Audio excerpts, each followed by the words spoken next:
السلام علیکم ورحمۃ اللہ وبرکاتہ۔ رمضان کے روزے رکھنے کے بعد عید الفطر کا تہوار مسلمان بڑے جوش و خروش سے مناتے ہیں۔ تو سوال یہ پیدا ہوتا ہے کہ اسلام میں خوشی کا کیا تصور ہے؟ رسول اللہ صلی اللہ علیہ وسلم جب مدینہ طیبہ تشریف لائے تو وہ لوگ 2 دنوں میں بڑی خوشی کا وہ اہتمام کرتے تھے، بڑے تذکر و احتشام سے ان 2 دنوں کو مناتے تھے۔ ایک نیروز کا دن تھا اور ایک مہرجان کا دن تھا۔ تو آپ نے فرمایا تھا کہ ما ھذان الیومان، ان 2 دنوں کی کیا حیثیت ہے؟ تو اہل مدینہ نے یہ بتلایا کہ ہمارے آس پاس کے رہنے والے ان 2 دنوں میں خوشی کرتے ہیں اور بڑے تذکر و احتشام سے اس کا اہتمام کرتے ہیں، تو ہم بھی ان کی دیکھا دیکھی یہ اہتمام کرتے ہیں۔ تو رسول اللہ صلی اللہ علیہ وسلم نے فرمایا قد ابدلکم اللہ بخیر منہما، اللہ تعالیٰ نے تمہیں ان 2 دنوں کے بدلے اس سے بہتر 2 دن دے دیے ہیں، یوم الفطر و یوم الاضحیٰ، ایک عید الفطر کا دن ہے اور ایک عید الاضحیٰ کا دن ہے۔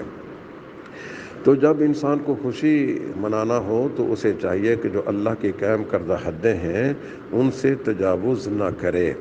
ہمارے ہاں یہ ہوتا ہے کہ ہم لوگ جب خوشی کرتے ہیں تو اس وقت آپے سے باہر ہو جاتے ہیں، اور بعض اوقات جب ہمیں پر غمی آتی ہے تو پھر بھی ہم حد اعتدال سے تجاوز کر جاتے ہیں۔ اور ایک مسلمان جو ہے اسے چاہیے کہ وہ حد اعتدال سے باہر نہ جائے۔ یہ تو کافروں کا شیوہ ہے نا کہ وَإِذَا مَسَّهُ الْخَيْرُ مَنُوعًا وَإِذَا مَسَّهُ الشَّرُّ جَزُوعًا، جب اسے خیر پہنچتی ہے تو اس کو روک لیتا ہے، جب اس کو گھبراہٹ ہوتی ہے، جو شر پہنچتی ہے تو وہ گھبرا اٹھتا ہے۔ مسلمان کی یہ شان نہیں ہے۔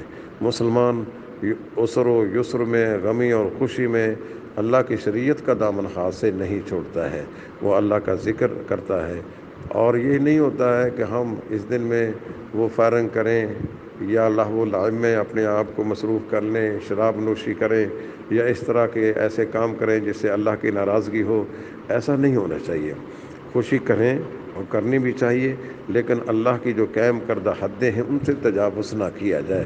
رسول اللہ صلی اللہ علیہ وسلم کے دور میں جو حبشہ کے مجاہدین تھے وہ مسجد کے اندر یہ جہادی مشقیں کیا کرتے تھے۔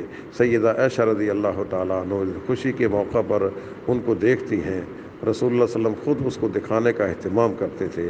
تو مسجد کے اندر یہ لہو و لعب نہیں ہے بلکہ یہ جہادی مشقیں ہیں، تو اسلام کی سربلندی کے لیے ان کو یہ مشقیں کروائی جاتی ہیں۔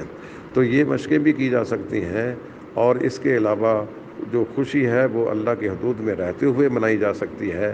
ذکر اور اذکار ہمارا جو خاصہ ہے اس کو بھی ہاتھ سے نہیں چھوڑنا چاہیے۔